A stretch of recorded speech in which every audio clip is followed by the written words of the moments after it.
Assalamu alaikum warahmatullahi wabarakatuh. I want to thank you all for coming out here today and showing your support for the Palestinian people.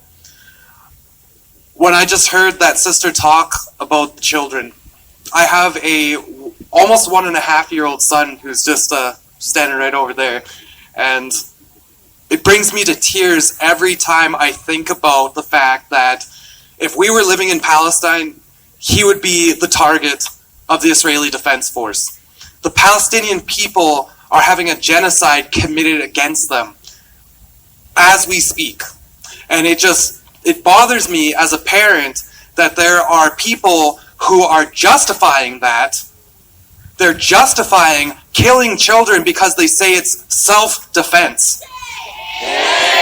No, that's not a shame. That's called genocide. It's genocide what's happening there. And we must say it every time. It's genocide, it's genocide, it's genocide. And anyone who justifies genocide should be ashamed of themselves. And they should think about if it was their children.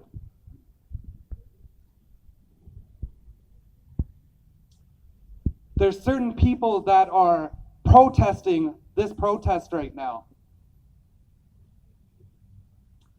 I can't even understand how you could do that. I hope they don't have children. Because you're protesting people who are speaking out for women, for children, for people who have been exterminated for simply being who they are. Over 26,000 Palestinians have been killed and are continuing to be killed by the Israeli Defense Force, or the so-called Defense Force. It's really an occupation force. And they're protesting. What they're really protesting and what they're saying is they're okay with children being killed. And men. Yes, that's right. And elders. The lifeblood of the Palestinians is being drained as we speak. It's genocide. The International Court of Justice is moving forward with the case, and they've asked for the Israelis to do everything they can to prevent violations of the UN articles on the prevention of the crime and the punishment of genocide. They believe that there's enough evidence to support that, and yet the Americans are sitting there and saying that there's no grounds for this, it's a baseless accusation. Well, how could that be if the International Court of Justice is willing to hear the case?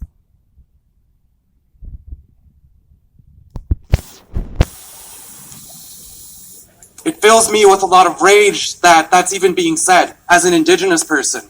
Seeing other Indigenous people being targeted and slaughtered and murdered and exterminated for simply being who they are. That's what happened here in Canada as well to Indigenous people. My grandmothers went to residential school. They were the victims, the targets of a genocide. And that's why I'm here as an Indigenous person.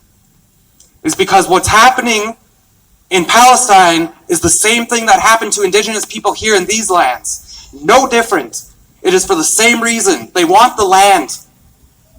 They want the resources that are on that land, and they want to clear the people out. So we must continue to come out here, Indigenous, non-Indigenous, Muslim, non-Muslim, Christians, Jewish people, everyone. We must all unite and come and stand together against this genocide.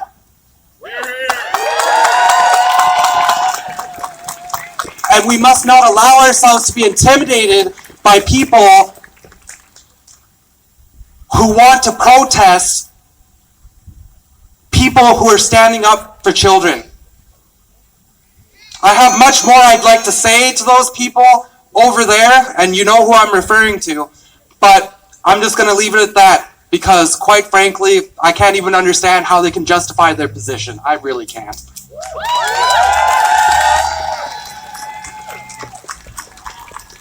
But I don't want to take too much more of your time. I just want to say again, thank you all for coming out.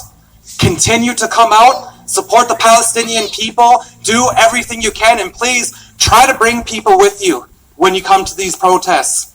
We need as many people as we can. If you can bring 1, 2, 3 people, bring them with you and keep speaking out as much as possible. Haichka Ostiam, Assalamu alaikum. Thank you very much for your time.